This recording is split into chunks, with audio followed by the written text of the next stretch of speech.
Olá, queridos. Estamos aqui para a gravação de mais um vídeo e o tema de hoje é Defendendo o que Deus me deu. Defendendo o que Deus me deu. Está lá em 2 Samuel, versículo 23, de 11 a 12. 2 Samuel 23, de 11 a 12. Diz assim: Depois dele, Samá, filho de Agê, o Aradita, quanto aos filisteus, se ajuntaram em Lei, onde havia um pedaço de terra cheio de lentilhas. E o povo fugia diante dos filisteus. Pôs-se Samá no meio daquele terreno e o defendeu, e o feriu os filisteus, e o Senhor efetuou um grande livramento. Amém? Vamos orar por essa palavra. Pai, em nome do Senhor Jesus, te louvamos por mais essa oportunidade de poder ouvir da tua palavra, de poder, Senhor amado, nesse momento, ser direcionado pelo teu Espírito. Pai, em nome do Senhor Jesus, fala conosco neste dia, traga restauração no nosso coração, move o teu Espírito, Deus, para que nós possamos viver debaixo da tua graça, debaixo da tua vontade, e que os nossos passos possam sim, as nossas decisões venham ser o Senhor glorificado em todo o tempo, Deus. Precisamos de ti. Senhor, que caia por terra toda opressão, que caia por terra, Senhor amado, tudo aquilo que está tentando impedir de nós caminharmos. Em nome do Senhor Jesus, o Senhor é a nossa fortaleza, e em ti nós colocamos a nossa esperança, e em ti vem a nossa força. Em nome de Jesus, amém, amém. Amém, queridos? No capítulo 23 do segundo livro de Samuel, diz que registra os nomes de alguns feitos dos valentes de Davi. E dentre esses feitos, o Espírito Santo inspirou o escritor a registrar a coragem de Samá em defender o seu campo de lentilha. A atitude de Samá nos ensina sobre a necessidade de também defendermos o que Deus tem nos dado. E eu quero falar hoje sobre 3 lições sobre a necessidade de defendermos o que Deus nos deu. A primeira lição está no versículo 11. Olha o que diz: Os filisteus se ajuntaram em Lei, onde havia um pedaço de terra cheio de lentilha. Então, queridos, a primeira lição é que o diabo sempre vai tentar roubar as coisas mais, aquilo que tem mais valor em nós. Sempre vai tentar. Lá em João capítulo 10, versículo 10, diz assim: O ladrão vem somente para roubar, matar e destruir. Eu vim para que tenham vida e tenham em abundância. O texto diz que os filisteus, que simbolizam o reino maligno, se ajuntaram onde havia uma terra cheia de lentilha. Precisamos ficar atentos, queridos, atentos, pois o diabo sempre atacará as bênçãos que Deus nos tem dado, o que nos deu. Por isso é necessário que estejamos sempre vigilantes para não sermos pegos de surpresa pelos ataques do diabo. Lá em Tiago, capítulo 4, versículo 7, diz assim: resistir ao diabo e ele fugirá de vós. É um texto tão conhecido, né? Mas como resistir? Como resistir? Mas como podemos fazer sobre as tentativas do diabo de nos influenciar no futuro? Aqui também Deus nos oferece uma defesa. Lá em Efésios, o apóstolo Paulo, no capítulo 6, de 10 a 13, o apóstolo Paulo nos ensina como vencer e resistir aos ataques do diabo. Nos demais, irmãos meus, fortalecei-vos no Senhor e na força do seu poder. Então, veja que o primeiro princípio é se fortalecer na força do Senhor, através do poder dele. Revesti-vos de toda a armadura de Deus, para que possais estar firme contra astutas e ciladas do diabo. Porque não temos que lutar contra a carne ou sangue, mas sim contra os principados, contra as potestades, contra os príncipes das trevas deste século, contra as hostes espirituais da maldade nos lugares celestiais. Portanto, tomai toda a armadura de Deus, para que possais resistir o dia mau, e havendo feito tudo isto, ficarais firme. Amém, querido? Então, veja que ele deixou para nós o armamento para que possamos vencer as investidas do diabo, os ataques dele. Então, nós precisamos nos revestir, nós precisamos nos ser capacitados na sua palavra, na oração, nós precisamos usar a autoridade do Senhor, precisamos ter a fé no Senhor, ter a nossa mente guardada e selada pelo Senhor. O diabo, ele tenta roubar os nossos sonhos. Nós temos um exemplo clássico, né, que está lá em Gênesis capítulo 37, de 5 a 11. Gênesis 37, de 5 a 11. Olha o que diz. Sonhou também José um sonho que contou aos seus irmãos, por isso aborreciam ainda mais. E disse-lhe: ouve, peço-vos este sonho que tenho sonhado. Eis que estávamos atando molhos no meio do campo, eis que o meu molho se levantava e também ficava em pé. Eis que os vossos molhos rodeavam e se inclinavam ao meu molho. Então lhe disseram seus irmãos: tu, pois, deveras reinar sobre nós? Tu deveras terás domínio sobre nós? Por isso, tanto mais se aborreciam por seus sonhos e por suas palavras. E sonhou ainda outro sonho, e contou aos seus irmãos e disse: eis que ainda sonhei um sonho, eis que o sol e a lua e 11 estrelas se inclinavam a mim.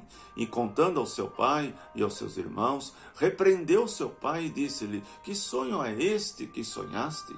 Porventura viremos eu e a tua mãe e os teus irmãos inclinar-vos perante a ti em terra? Seus irmãos, pois, invejaram seu pai, porém, guardava este negócio no seu coração.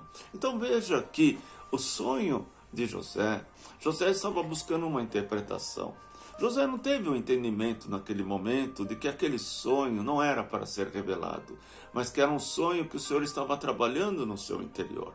Mas ele quis saber ou discernir o que significava aquele sonho. E ali ele compartilhou com seus irmãos, com seu pai, mas foi mal interpretado, ao ponto de criar esse mal-estar, onde os seus irmãos tramaram contra a vida de José, ao ponto de desejar a sua morte por causa disso. Olha só, veja como que o diabo é. O diabo, ele usa a fraqueza, né, das pessoas para lançar uma contra a outra.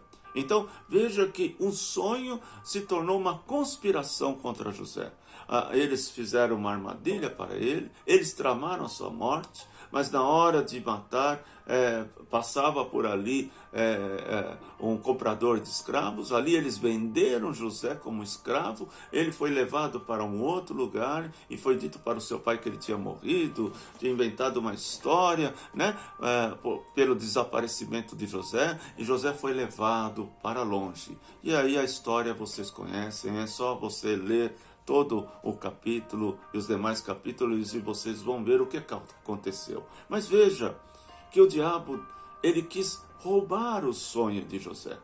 E não parou por aqui, né? José foi vendido como escravo, foi servir o seu senhor, se destacou ali, e de repente a mulher daquele senhor se engraçou por ele teve que fugir dela, ele foi mal interpretado novamente, foi colocado na cela, né, na prisão com os demais, e ali o Senhor foi dando revelação, sonhos para ele, e o rei do Egito teve um sonho que não conseguia decifrar, e dali chamaram a José para que pudesse interpretar, e ele interpretou segundo a vontade de Deus, e se tornou um grande homem junto com o rei do Egito. Se tornou um ministro, né, que cuidava de toda o tesouro, de todos os celeiros, e Deus deu graça e sabedoria. E tudo aquilo que ele sonhou aconteceu. Mas até chegar ali, veja quantas coisas tentaram roubar o sonho de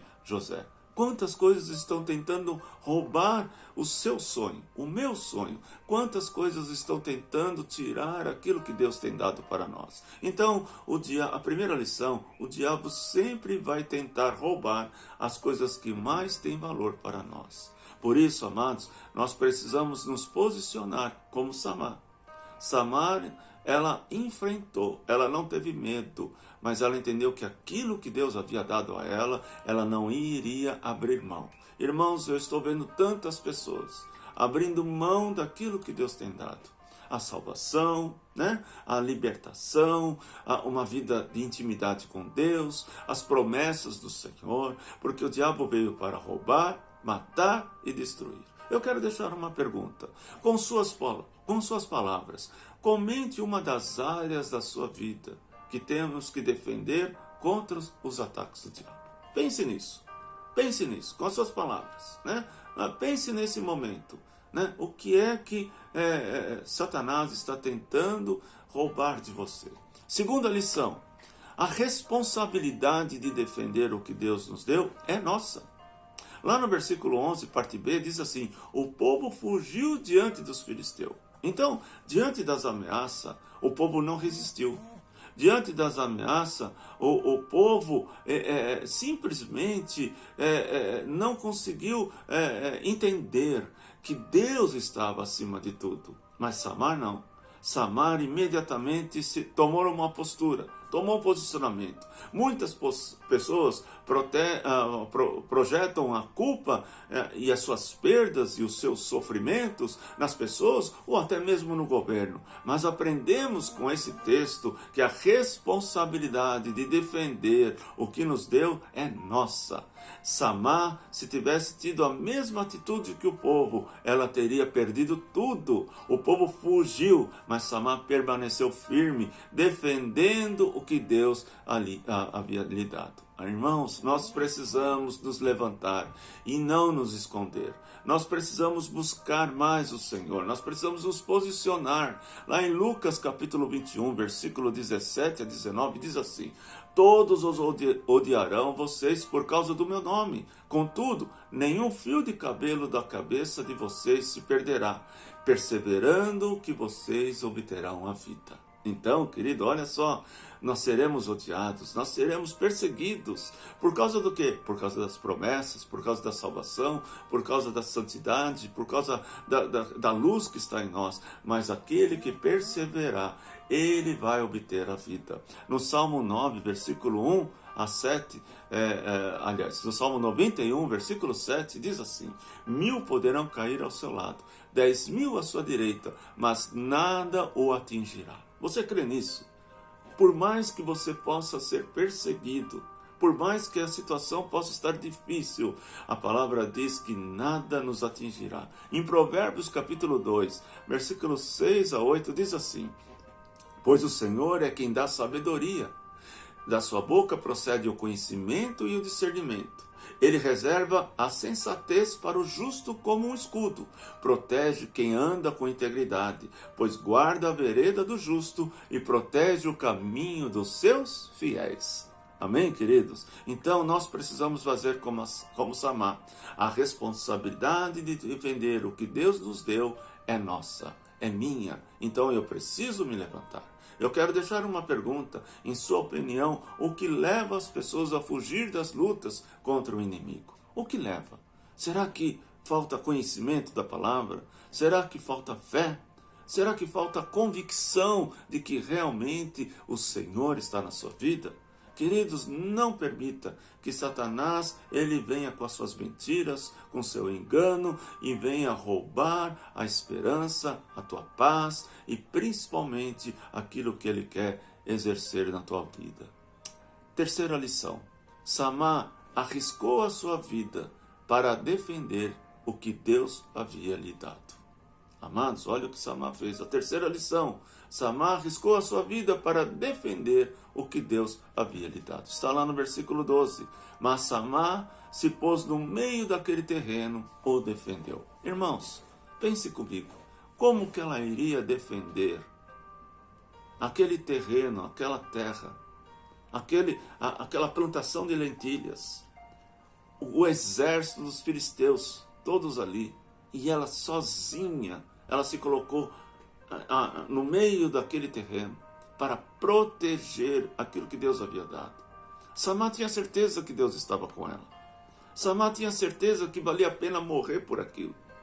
Samar tinha certeza que se Deus desse a vitória para ela, ela iria conquistar, ela iria ter tudo aquilo que é dela. Ela não iria simplesmente abrir mão daquilo que o Senhor havia dado. O que está faltando hoje é nós lutarmos por aquilo que Deus tem nos dado. Muitos lutam para ser próspero, muitos lutam para alcançar coisas. Mas, irmãos, a palavra diz lá em Mateus, capítulo 6, 33, buscai em primeiro lugar o reino de Deus e a sua justiça, e as demais coisas vos serão acrescentadas. Então, querido, busque primeiro o reino, foque a tua mente, os teus olhos no reino, busque o reino no seu casamento, busque o reino no seu trabalho, busque o reino na criação dos seus filhos, busque o reino em tudo que você faz, porque o Senhor vai manifestar com grande poder na sua vida. Samar arriscou a sua própria vida para defender o que Deus havia lhe dado. A atitude de Samar revela que ela valorizou o que Deus havia dado. O diabo ele tem prevalecido em muitas pessoas, porque elas simplesmente aceitam os ataques do inimigo. Irmãos, nós não podemos aceitar. Nós não podemos fechar os olhos. Nós não podemos permitir que ele venha com as suas afrontas, como foi com o filisteu, ali com o exército do rei Saul. Davi não aguentou a afronta de Satanás. E Davi foi ali na força do Senhor. Como nós lemos lá em Tiago 4, 7, está escrito: sujeitai-vos a Deus e resistir ao diabo, e ele fugirá de vós. O resultado natural é de sujeitar-se a Deus e resistir ao diabo. Mas ninguém pode se sujeitar a Deus e ao diabo ao mesmo tempo. Definitivamente, o homem não pode servir a dois senhores. E essa escolha cabe a você. Essa escolha cabe a mim. Ou eu quero servir ao Senhor e viver uma vida íntegra no Senhor, ou eu vou servir aquele outro que quer me destruir. Então, queridos, qual é a sua decisão? Por isso que o apóstolo Paulo, ele fala que o homem é escravo de Cristo ou é escravo do pecado, cujo o salário é a morte. Lá em Romanos, capítulo 15, Romanos 6, de 15 a 23, diz assim: pois que pecaremos porque não estamos debaixo da lei, mas debaixo da graça? De modo nenhum. Não sabeis vós que quem apresentar-se por servos para lhe obedecer, sois servos daquele a quem obedeceis, ou pecado para a morte, ou da obediência para a justiça. Mas graças a Deus que, tendo sido servos do pecado e obedeceste de coração a forma da doutrina que fostes entregue, libertados do pecado e foste feitos servos da justiça. Falo como homem, pela fraqueza da vossa carne, pois que assim como apresentaste os vossos membros para servirem à imundícia e à maldade para a maldade, assim apresentai agora os vossos membros para servirem à justiça e para a santificação. Porque quando eres servos do pecado, estavas livres da justiça, e o fruto que tinhais estão nas coisas que agora vos envergonhais, porque a fim delas é a morte. Versículo 22. Mas agora, libertados do pecado, feitos servos de Deus, tendo em vosso fruto para a santificação, por fim a vida eterna. Porque o salário do pecado é a morte, mas o dom gratuito de Deus é a vida eterna, por Cristo, em Cristo Jesus, nosso Senhor. Então, amados, por isso que o apóstolo Paulo fala que o homem, ou ele é escravo de Cristo, ou ele é escravo do pecado, cujo o salário é a morte. Nesse texto de 2 Samuel 23, 12, termina dizendo: e o Senhor operou um grande livramento. Deus honrou a postura de Samar. Samar não precisou enfrentar aqueles filisteus, porque Deus desbaratou todo aquele exército. E ele vai fazer assim com a sua vida. Mas você não pode abrir a mão. Não abra mão da sua comunhão com Deus. Não abra mão de ter uma vida em santidade. Não abra mão das promessas do Senhor. Não abra mão daquilo que o Senhor tem para realizar na tua vida e na tua família. Se posicione. ore, busque a presença do Senhor, esteja firme no Senhor, esteja com a comunhão, como nós estamos fazendo no grupo, na célula, ou na igreja, nos cultos, esteja firme. Nós somos, a palavra diz que o cordão de 3 dobras é mais difícil de romper. Então, irmãos, juntos nós vamos vencer, vamos resistir os ataques do diabo, o ataque que vem na mente, ataque que vem na nossa alma, de desânimo, de ansiedade, vamos resistir. Ela poderia ter fugido com a multidão, mas decidiu lutar, defender o que Deus havia dado.